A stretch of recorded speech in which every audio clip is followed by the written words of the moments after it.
Kingfisher airlines की मुश्किलें तो काफी पहले से ही चल रही थी, लेकिन हालिया मुसीबत उस वक्त बढ़ी जब कंपनी के इंजीनियरों ने काम करने से इनकार कर दिया, क्योंकि किंगफिशर में काम करने वाले करीब 4000 कर्मचारियों को करीब 6 महीनों से वेतन नहीं मिल रहा था। हालात यहां तक पहुंच गए थे कि एयरलाइंस में काम करने वाले एक टेक्नीशियन की बीवी ने खुदकुशी कर ली और सुसाइड नोट में महीनों से वेतन न मिलने को वजह बताया गया। इस मामले को सरकार ने बेहद गंभीरता से लिया था और डीजीसीए ने 5 अक्टूबर को किंगफिशर को कारण बताओ नोटिस जारी किया था और जवाब के लिए किंगफिशर को 15 दिन का समय दिया गया था, जिसकी समय सीमा शनिवार को खत्म हो गई। लिहाजा सरकार ने इस मामले को गंभीरता से लेते हुए किंगफिशर का लाइसेंस सस्पेंड कर दिया।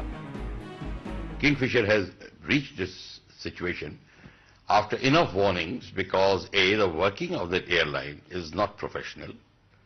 B, the finances are not being looked after as a professional company's finances should be looked in. They have failed on paying their lease on the aircraft, and they have failed in paying the State Bank of India from which they have taken major loans.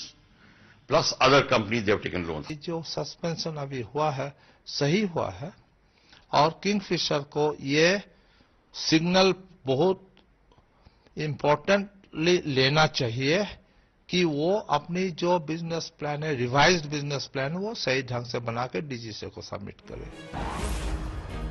पिछले साल तक Kingfisher देश की दूसरे number की airlines थी, लेकिन एक साल में ही वो अर्श से फर्श पर आ गई।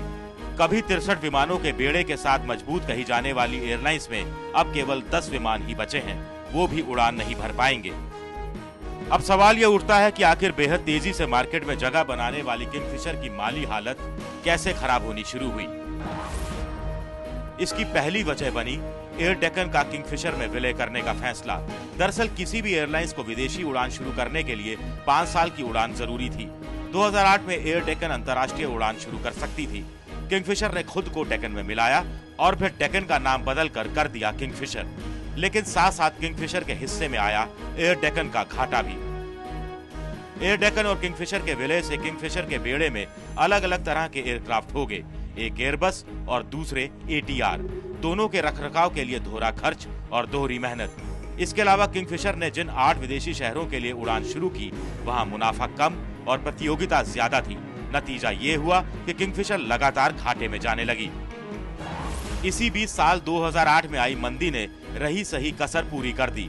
मंदी की वजह से विमानों के उड़ाने वाले ईंधन के दाम तेजी से बढ़े।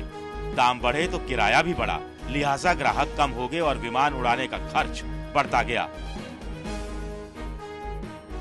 विजय माल्या उस वक्त अपने बेफिक्र अंदाज की वजह से आने वाली आफत को भांप नहीं सके और 2011 आते आते ये साफ हो गया कि कंपनी दिवालिया हो चुकी है।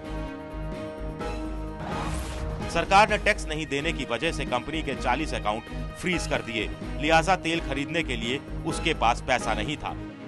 वो अपने कर्मचारियों को वेतन तक नहीं दे पा रही थी और लगातार उड़ानें रद्द होने लगी।